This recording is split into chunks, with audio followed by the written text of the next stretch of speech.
আসসালামু আলাইকুম। অ্যাডোবি ফটোশপের ৭ম পর্বে আপনাদের সবাইকে স্বাগত। আমি মোহাম্মদ সাজ্জাদ হোসাইন আছি আপনাদের সাথে।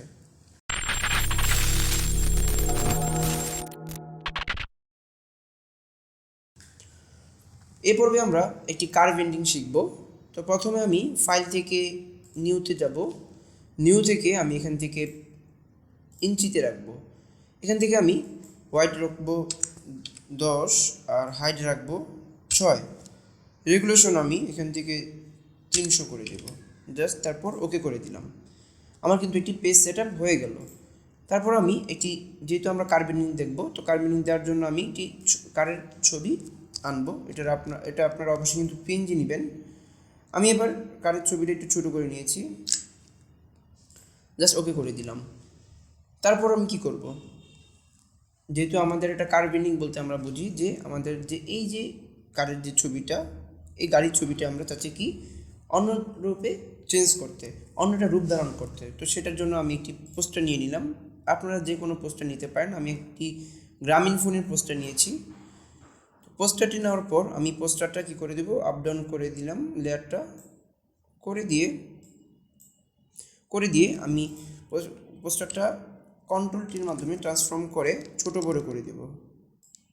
আমি কি করব, গাড়ি বরাবর কিন্তু রাখবো। এবার আমি নিচ থেকে উপর থেকে কিন্তু করে দিলাম। তারপর আমি কি করে দিলাম, এখান থেকে এন্টার করে দিলাম। তো করার পর আমার কিন্তু অলরেডি পোস্টারটা নেওয়া হয়ে গেছে।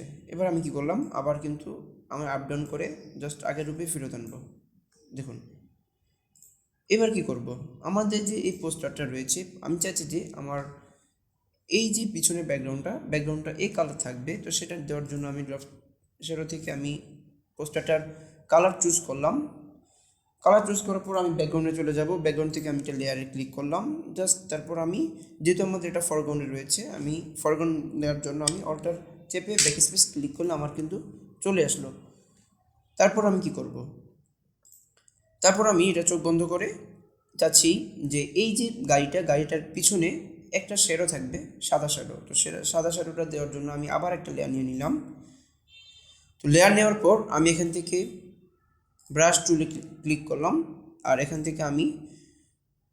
থেকে আমি হার্ডনেস রাখলাম 15। আর অবশ্যই কিন্তু এটা সফটনেস ব্রাশ হবে, এটা সফট ব্রাশ হবে। সফট ব্রাশ থেকে আমি এখান থেকে সফট ব্রাশটা 16 করে দিলাম। করার পর আমি এখান থেকে ব্রাশের সাইজটা কিন্তু ব্রেকেটের থার্ড ব্রেকেট দিয়ে আমি কী করতে পারি, বড়ো ছোটো করে নিতে পারি। তো আমি এটা গাড়ি বরাবর করে রাখলাম। করার পর আমি এখানে জাস্ট একটা ক্লিক করব, ক্লিক করার আগে আমি এখান থেকে ফরগ্রাউন্ডের কালারটা হোয়াইট করে দিব। হোয়াইট করে জাস্ট এবার আমি কি করব, এবার আমি গাড়ি বরাবর রেখে জাস্ট এটা ক্লিক করবো। দেখুন আমার কিন্তু পিছনে একটা সাদা শ্যাডো পড়ে গেছে। আমি চাচ্ছি শ্যাডোর যে অপাসিটিটা একটু কমিয়ে রাখতে, দেখতে ভালো লাগবে। আমি এখান থেকে 92 বা 90 করে দিলাম। করার পর আমার কিন্তু অলরেডি কি হলো, ব্যাকগ্রাউন্ডের কাজ কমপ্লিট। এবার আমি চাচ্ছি যে কী করতে, যে এই যে পোস্টারটা আমার গাড়ির যে ইয়াটা রয়েছে, কালারটা রয়েছে, সেই কালারটা বসবে। সেটা করার জন্য আমি এখান থেকে এই পোস্টারের লেয়ারে ক্লিক করলাম। করার পর আমি এখান থেকে রাইট বাটন ক্লিক করে ক্রিয়েট ক্লিপিং মার্কসে ক্লিক করলাম। দেখুন আমার কিন্তু হয়ে গেল। তারপর আমি কি করব, তারপর আমি এখান থেকে নর্মাল, এই লেয়ারে ক্লিক করা অবস্থায় আমি নর্মাল থেকে মাল্টিপলে করে দিব। দেখুন আমার কিন্তু অলরেডি হয়ে গেছে। এবার আমি চাচ্ছি যে আমার যে টায়ারগুলো রয়েছে, টায়ারগুলো আগের রূপে রাখতে। এই যে গ্লাসটা রয়েছে, গ্লাসটা আমার আগের রূপে রাখতে, সেটা করার জন্য আমি এখান থেকে রাস্টারিস লেয়ার করে দিলাম। করার পর আমি এবার কি করব, আমি এবার এই যে এখান থেকে অ্যাড লেয়ার মার্কস করে দিব। আমি অ্যাড লেয়ার মার্কস করে দিলাম। অ্যাড লেয়ার মার্কস করার পর দেখুন আমার কিন্তু এখানে ফরগ্রাউন্ড ব্যাকগ্রাউন্ডের কালারটা চেঞ্জ হয়ে গেছে। আমাদের উপরে কিন্তু অবশ্যই ব্ল্যাক থাকবে এবং নিচে থাকবে হোয়াইট। এবার আমি জুম করলাম, করার পর আমি এখান থেকে ব্রাশ টুলে সিলেক্ট করলাম। ব্রাশ টুল সিলেক্ট করা অবস্থায় এবার আমি কি করব, এই যে আমাদের যেই টায়ারগুলো রয়েছে, টায়ারগুলোর উপরে আমি জাস্ট ক্লিক করে দেখুন আমার কিন্তু টায়ারগুলো কিন্তু আগের রূপে ফেরত আসছে। এভাবে কিন্তু আমি চাইলে করে দিব।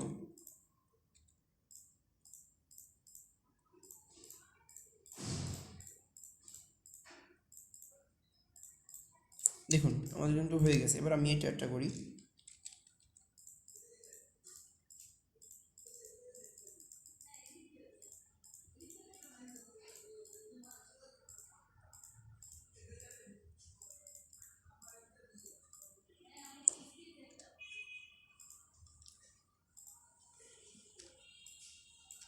দেখুন আমার কিন্তু হয়ে গেল।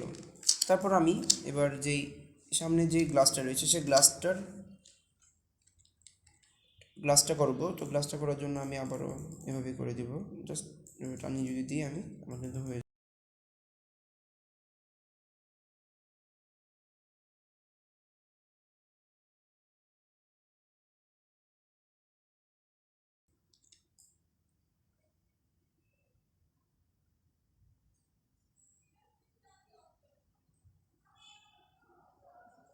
তো দেখুন আমার কিন্তু অলরেডি গ্লাসটাও হয়ে গেছে।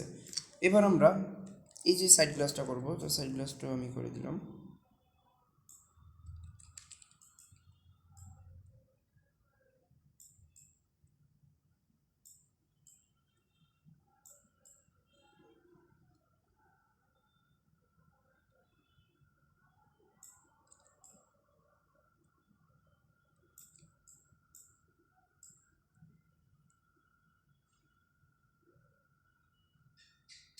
তো দেখুন আমাদের কিন্তু অলরেডি কাজটা কমপ্লিট।